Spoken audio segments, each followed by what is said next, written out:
Alain Souchon est avec nous en ligne. Bonjour. Oui, bonjour, bonjour. La disparition de Charles Aznavour vous émeut évidemment. Qu'est-ce que vous gardez de l'artiste qu'il était ? C'est qui nous a accompagnés toute notre vie, quoi. Enfin, c'est des gens de mon âge et tout. Il nous a accompagnés toute notre vie.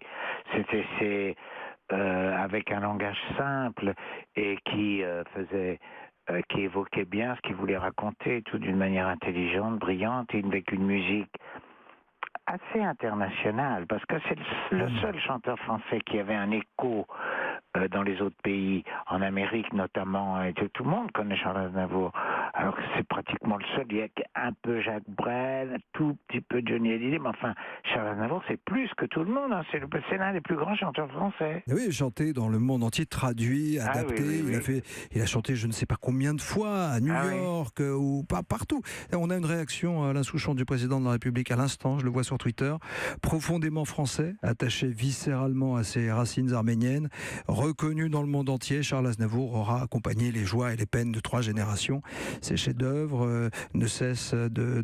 Là, j'ai été coupé parce que je l'avais sur mon téléphone et quelqu'un m'appelle, donc pardonnez-moi, vous ne saurez pas la suite du président de la République. Attendez, ça revient. Voilà, ses chefs-d'œuvre, son timbre, son rayonnement unique lui survivront longtemps. Voilà, on est tous d'accord pour dire que, effectivement, malgré ses 94 ans, malgré toutes ses chansons, il en a plus combien, Thierry Geffrotin ? Je pense près de 1000, je pense. Oui. Et il continuait à écrire. Un souvenir pour vous, Laurent Souchon, vous êtes Alain Souchon, pardonnez-moi. Mon vrai nom, c'est Alain Boulzy. À chaque fois, je me plante avec vous. Et alors, donc, non, mais ce qu'il y a, est-ce que vous avez un souvenir particulier ? La vie de chanteur, ça peut être une vie merveilleuse. J'ai l'impression, moi, vu de l'extérieur, je le connaissais pas, hein, mais vu de l'extérieur, il vit jusqu'à 94 ans en ayant du succès tout le temps, en étant respecté de tout le monde et tout.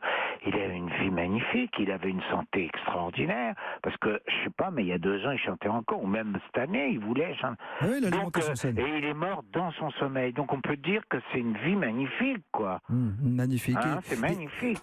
Alain, il nous disait il y a quelques jours ici sur l'antenne d'Europe 1, dans ce studio, il disait de toute manière il restera rien. Mes chansons ne me survivront pas. Est-ce qu'il avait raison ou pas ?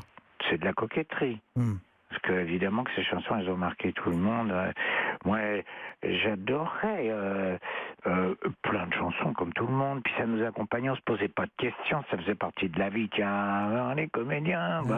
On entendait ça quand j'étais jeune. Et puis, un homme comme ils disent et tout ça, c'est formidable. Mais alors, j'adorais. Quand il a commencé, il est arrivé. Il était peu entendu, mais c'était formidable. Ça s'appelait le feutre topé. Il portait un feutre topé, il parlait par onomatopée, mais il buvait des cafés frappés avec une paille. C'était vachement bien. Une autre qui s'appelait la partie de poker. C'est des chansons moins connues de Charles Aznavour. Mais...